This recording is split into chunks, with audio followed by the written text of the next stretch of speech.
Good morning to everybody. Distinguished colleagues, ladies and gentlemen, again, good morning and welcome to the ASEAN Foreign Ministers Retreat. On behalf of the Government of the Republic of the Philippines, I am honored to welcome you to this important gathering in Cebu, a city long known as a gateway for intercultural exchange and connection in Southeast Asia. Long before modern borders, Cebu has already been a crossroads of trade, ideas, and peoples.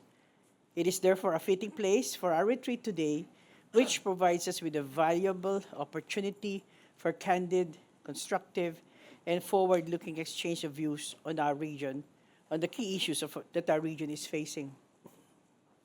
This retreat, which is our first major meeting under the APSC pillar during the Philippine chairship, comes at a particularly pivotal moment for ASEAN as we begin implementing the ASEAN Community Vision, ACV 2045, which will guide our journey towards a shared vision of a resilient, innovative, dynamic, people-centered ASEAN community in the next 20 years. As ASEAN chair, the Philippines situates its stewardship firmly within this shared long-term vision, guided by our chairship theme, Navigating Our Future Together. We aim to ensure that ASEAN strategic goals are translated into concrete, people-centered outcomes. In this regard, our chairship is anchored on three main priorities, or what we call the three Ps: peace and security anchors, prosperity corridors, and people empowerment. This reflects our belief that stability, growth, and human security must move forward hand in hand. This year also carries particular significance as we mark the 50th anniversary of the ASEAN Treaty of Amity and Cooperation in Southeast Asia, which we call TAC.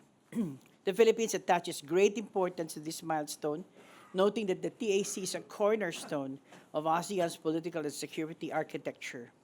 It has provided the foundations for peace, stability, and cooperation in our region by enshrining principles that remain just as relevant today: respect for sovereignty, non-interference, peaceful settlement of disputes, and the renunciation of force or the use of force.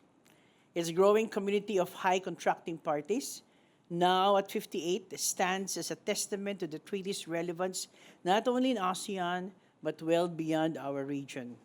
We look forward to commemorating this milestone together with all of you in July here in the Philippines as a reaffirmation of our collective commitment to these enduring principles. Under the leadership of President Ferdinand Marcos Jr., the Philippines remains firmly committed to these same principles.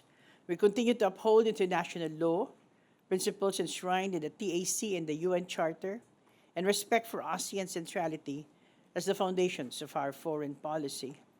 These principles guide how we pursue peace and stability, economic resilience, and people-centered development across all our three community pillars. As we begin today's discussions, I wish to preface this by zeroing in on the core reality. Security challenges facing ASEAN have not only grown, but have also evolved and diversified. The global geopolitical security environment has not only become more challenging, but it's also become more complex and interconnected. Across our region, we continue to see tensions at sea, protracted internal conflicts, and unresolved border and humanitarian concerns. At the same time, developments beyond Southeast Asia, including unilateral actions that carry cross-regional implications, continue to affect regional stability and erode multilateral institutions and the rules-based international order.